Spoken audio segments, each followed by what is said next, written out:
This one is for all of my parents of neurodivergent kids.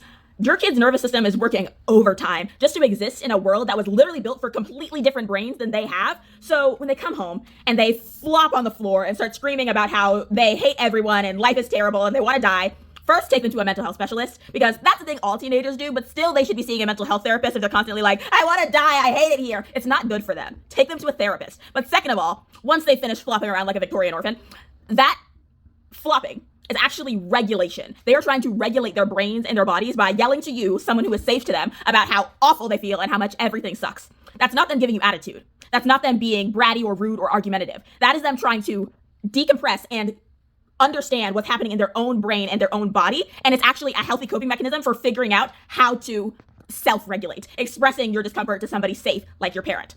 So the move when they come home and they flop on the floor like a Victorian orphan is not to lecture them. Give them a snack, give them some water, turn down the lights, and don't lecture them for at least 30 minutes. I know you want to tell them they didn't do the dishes or that they didn't clean their room, but just give it 30 minutes. Let them decompress, and that lecture will go a lot better. Probably won't go well because, let's be honest, they're a teenager. It's never going to go well, but it will go better because they are not in a state of high tension, high stress, and panic. Hope this helps.